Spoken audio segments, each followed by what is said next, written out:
Tamanrasset est une ville qui se trouve à l'extrême sud de l'Algérie, dans la chaîne montagneuse du Hogar.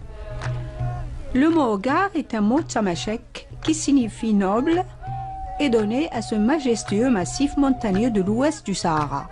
Cette ville est à 1900 km au sud d'Alger.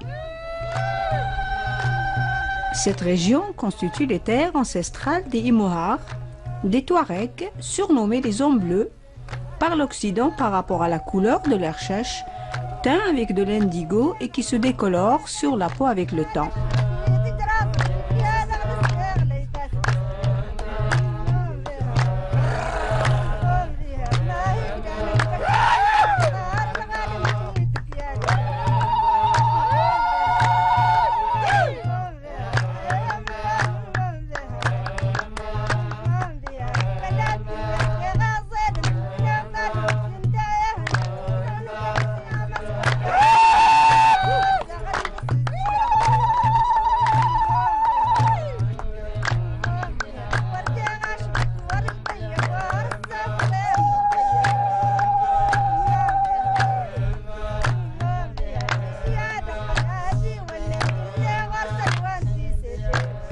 Tamanrasset s'appelait autrefois Fort-la-Périne, du nom d'un général français lors de la colonisation.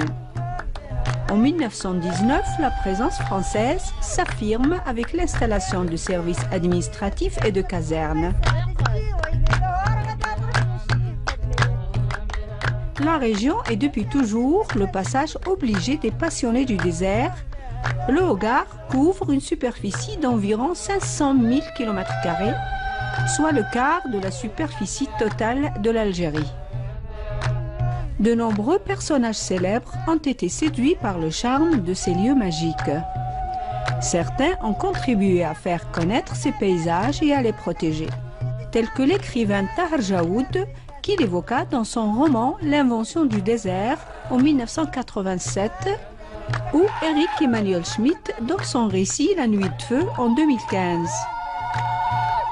La région est aussi le carrefour de rencontres de populations nomades en provenance du Niger, du Mali et de la Libye, une terre d'accueil, de brassage et de migrants. Tamanrasset est la capitale des Touaregs Kel-Ahgar, est aussi la terre natale du célèbre chef de tribu, la Ménokal, Moussa Agamsten. Moussa Agamsten est né en 1867 et mort le 23 décembre 1920. Moussa Agamsten est un chef touareg du Hogar. Il est resté à la tête de la confédération des Kel-Ahgar de 1905 à 1920. Il fait partie de la tribu noble des Kelghella. Le 9 mai 1902, il engagea la bataille de Tite contre les Français, qu'il perda, et de cette défaite, il a été contraint d'accepter la pénétration française dans le Sahara. 2 ans plus tard, et après plusieurs échanges d'émissaires avec les Français, le 19 janvier 1904, le chef touareg Moussa Agamsten se rendit à Ain Salah pour parlementer avec le subordonné direct de François-Henri Lapérine, commandant à l'époque. Il signa le traité de paix qui stipule la reconnaissance par la Ménokal de l'occupation du Sahara par les Français et son engagement à ne pas les attaquer. Et même si certaines des tribus Kel-Ahgar deviennent des alliés de la France dans le Sahara, beaucoup d'entre eux choisissent de faire défection et se retirèrent en zone insoumise.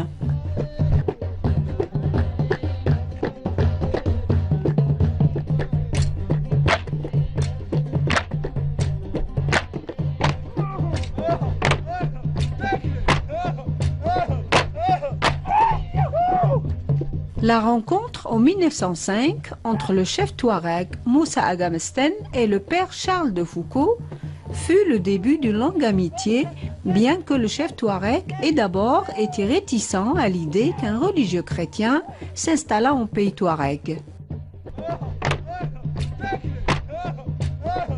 Des traces de ce chef mal aimé et qui a fait partie de la coalition Kel-Ahgar contre la région de l'Azouad, soumis aux autorités françaises de Tombouctou en 1901, Il ne reste aujourd'hui que les murs en ruine de sa casbah dans la ville de Tamanrasset.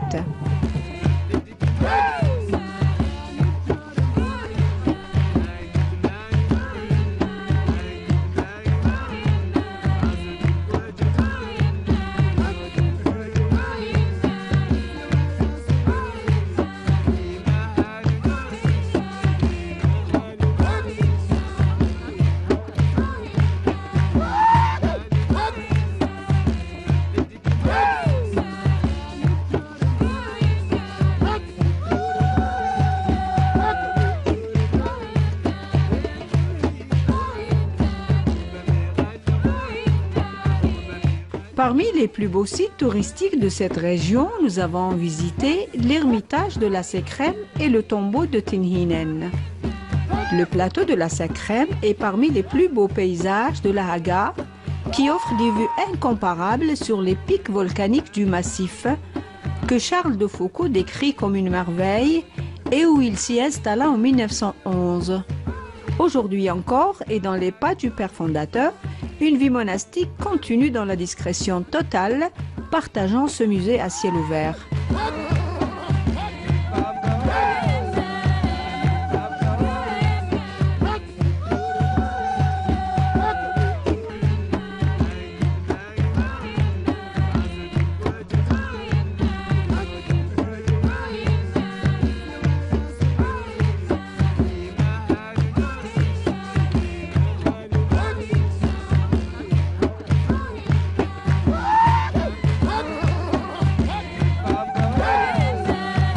Le Hogar est riche par ses innombrables monuments funéraires très anciens et dont le plus connu reste le tombeau de Tinhinen, la Rentergi.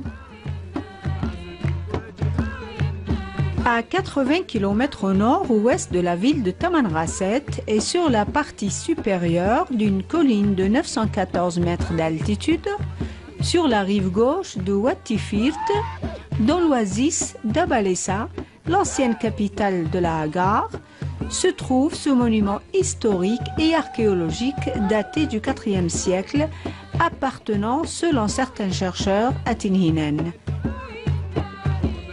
Cette femme énigmatique dont l'existence a été révélée par la tradition orale et dont le nom voudrait dire celle qui vient de loin ou celle qui se déplace, aurait été la mère fondatrice du peuple Touareg. Ce peuple chez qui la femme jouit d'un statut privilégié et où le matriarcat est de règle.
Cette femme légendaire a toujours suscité l'intérêt et la curiosité des chercheurs, écrivains et visiteurs, depuis que les archéologues nous ont révélé une sépulture énigmatique et originale de par son architecture complexe, un squelette mystérieux et un trésor exceptionnel, source d'une des siècles, l'existence d'une sépulture princière dont l'occupant serait leur ancêtre lointain.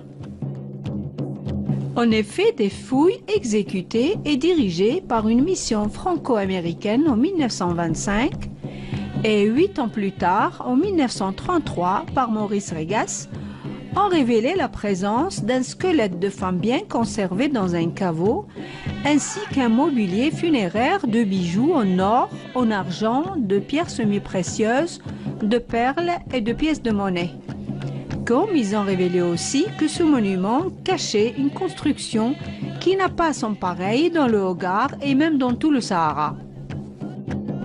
Mythe ou réalité, Tinhinen continue de susciter encore aujourd'hui l'intérêt des auteurs et des chercheurs. En vérité, personne ne sait ce qui s'est passé en ce mois de novembre de l'année 1925 et dans quelles circonstances le squelette et le trésor de Tinhinen furent mis au jour.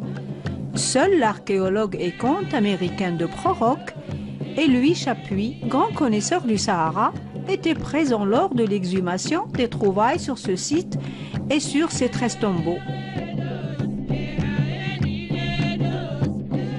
Selon Maurice Regas, qui fut le premier conservateur du musée de préhistoire et d'ethnographie africaine d'Alger, le comte de Prorock, qui s'est arrangé discrètement pour obtenir de Paris les autorisations nécessaires pour transférer le squelette et les objets funéraires aux États-Unis, officiellement pour les présenter aux universités. Et ce n'est que suite aux vives protestations des autorités coloniales que le trésor d'Abalessa a été restitué au musée du Bardo. Après ce long voyage à Paris d'abord, puis aux États-Unis, et après de multiples démarches diplomatiques, la reine Tinhinen est de retour chez elle sans ses bijoux. Aujourd'hui, elle réside au Musée national du Bardo à Alger et elle n'a toujours pas fini de livrer tous ses secrets.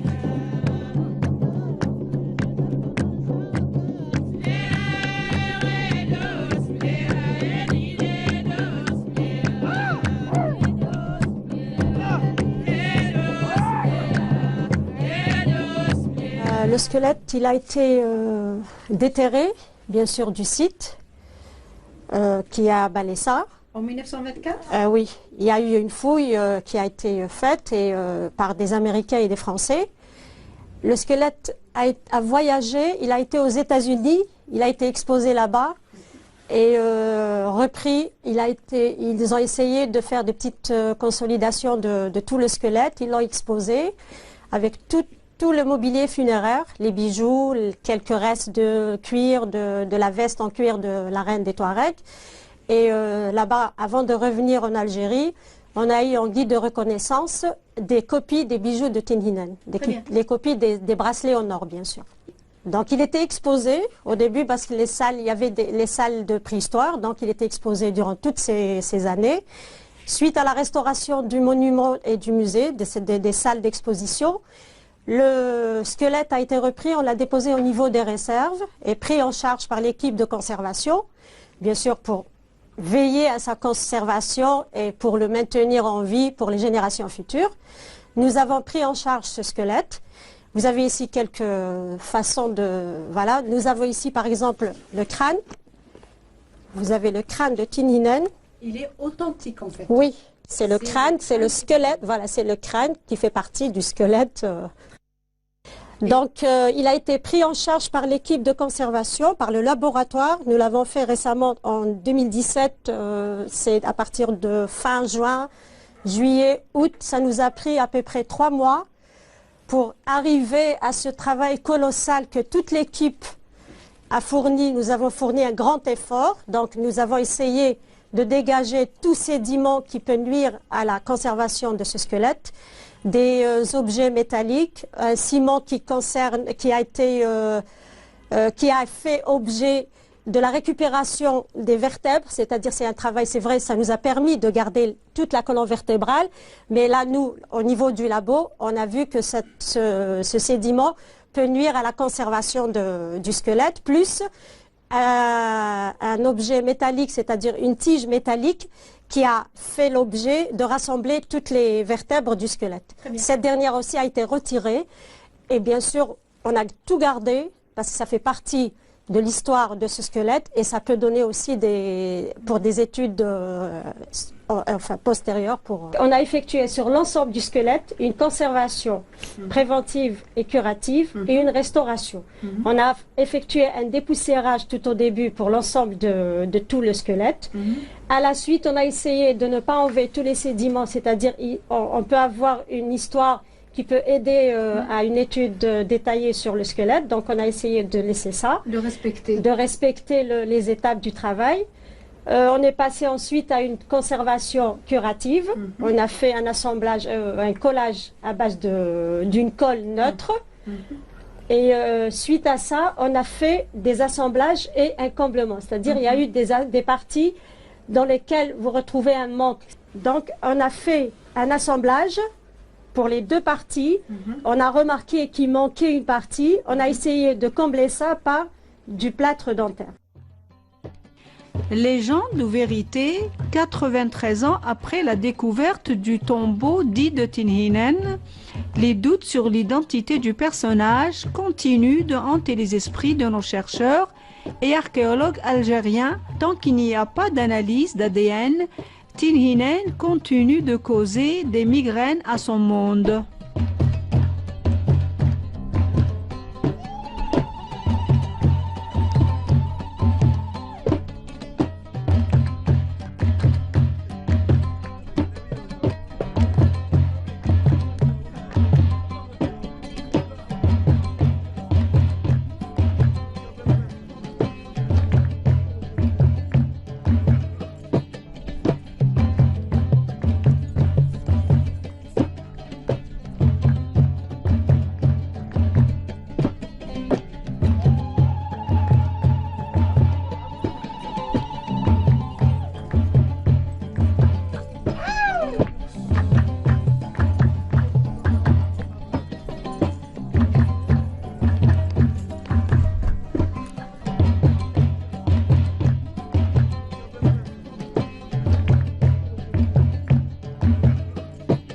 Après notre grand périple dans le désert, nous avons fait une halte à la direction de la culture où nous nous sommes rapprochés du directeur pour parler d'une belle initiative de quartier qui est l'installation d'une boîte à lecture, première dans le genre, dans le but d'initier les enfants dès le bas âge à apprécier la lecture. C'est une boîte à lecture réservée aux citoyens qui viennent se reposer ici. En même temps, ils profitent de ces livres et de cette lecture et ça rentre dans le cadre d'encourager les citoyens à la lecture. Et c'est dû aussi aux efforts que la bibliothèque principale joue dans la région pour encourager plus la lecture. Ça entre dans le cadre de la redynamisation de la lecture publique, dans les espaces publics, en dehors des murs de la bibliothèque principale, et que ces boîtes à lecture destinées aux citoyens soient partout dans les espaces publics, tels que l'aéroport, l'aérogare, les cafés, et dont le but est de gagner le plus grand nombre de lecteurs et de promouvoir la lecture de manière générale. Nous sommes disponibles à mettre plus de livres et faciliter l'opération dans les quartiers aux citoyens.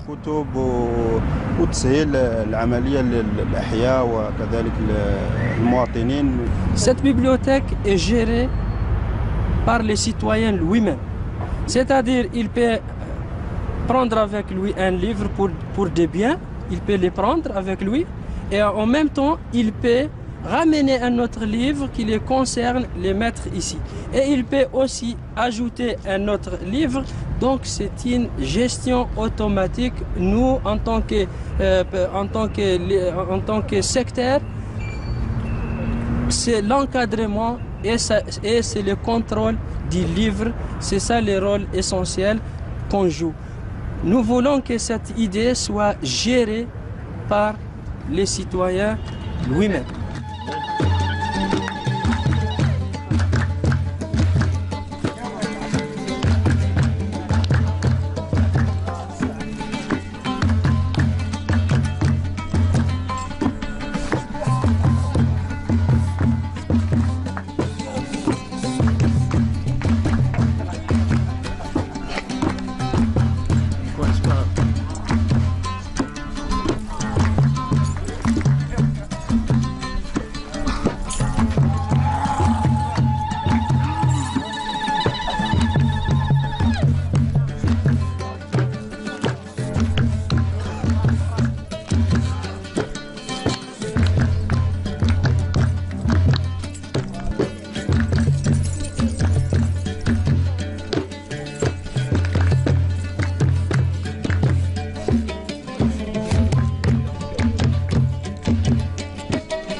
Malgré la beauté de la nature et de la culture plusieurs fois millénaire, cette wilaya au territoire très vaste et aux riches potentialités humaines et naturelles, Tamanrasset aujourd'hui, malgré le lancement du plan social de développement du sud algérien et tous les investissements qu'a connu la ville dans tous les secteurs, bâtiments, transfert d'eau potable, rénovation de réseaux de distribution, transport, télécommunications, etc.